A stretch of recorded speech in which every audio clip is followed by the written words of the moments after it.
What's going on, guys? Welcome back to another episode of the Whiskey Somm Sips.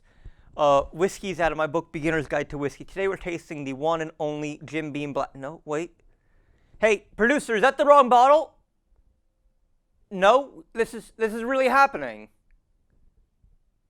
Okay, cool. We've got Booker's 30th here, you guys. This is one of the most sought-after bourbons on the market. And no, before anybody in the comments asks, it is not 30 years old. It is to celebrate the 30th anniversary of Booker's small batch bourbon being released to market.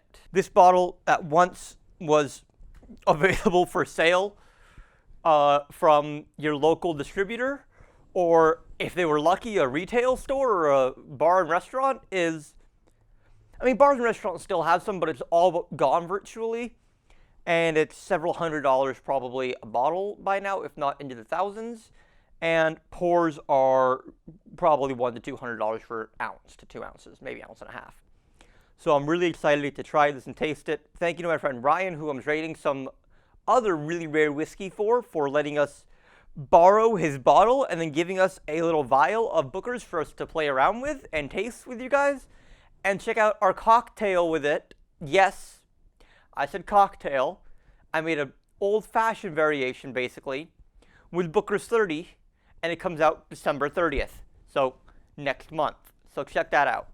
Without further ado, you know, it's minimum 8 years. It's Kentucky straight bourbon whiskey, done in small batches. And for those of you who don't know, small batch has no real legal definition.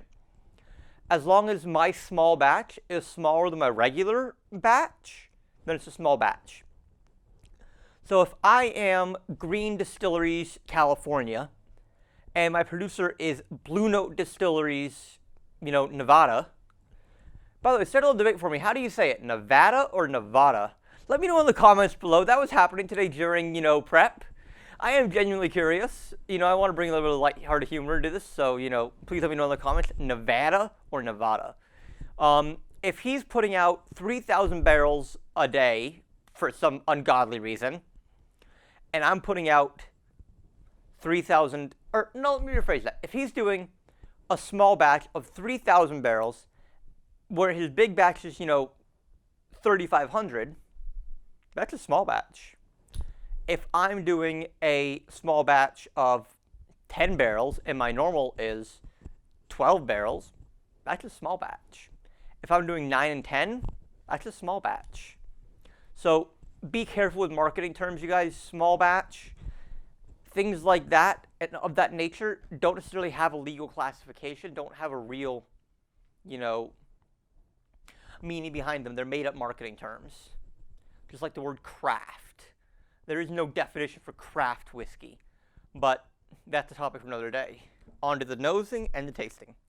I'm excited for this. I've had it twice now. Once was a small sip at a bar that my friend worked at. It was very good, very hot. Then I tried it again recently from a small vial, and it tasted like scotch. And I'm like, what the hell? There's Booker's 30 in here, but it tastes like scotch.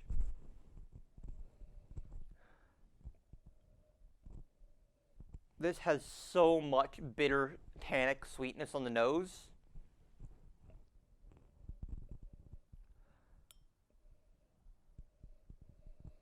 Now, this is clocking in at cask strength. I don't know the exact proof, so I'm going to pick up the bottle and take a look. This is clocking in 125.8 proof. So 50... Hang on, I got to look at that too. No. 62.9% ABV. 125.8 proof. Whew, boy. This is almost enough alcohol to be hand sanitizer quality. Please do not drink hand sanitizer. Since I brought it up, I just have to say, do not drink hand sanitizer. Do not drink 70% pure ethyl alcohol. It is dangerous. PSA over, back to whiskey fun. This smells like the inside of a Jewish deli. Pastrami and corned beef and roast beef. Oh, wow. This smells a little bit like salt beef like my aunt makes. lots of caramels and toffees too. And a little bit of maltiness. So we're going to give this a quick taste, and we'll let you know what we think.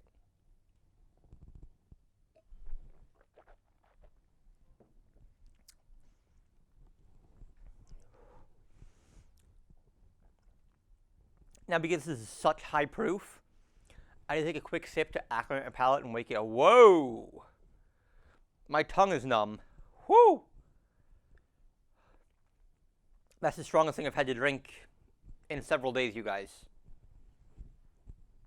Let's go for a second taste.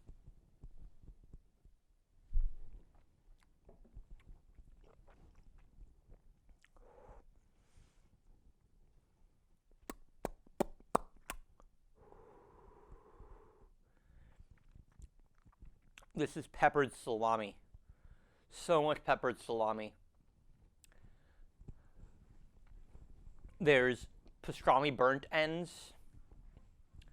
There is a glazy sweetness in there too. Kind of like, you know, brown sugar barbecue glaze. This is delicious and fantastic, you know.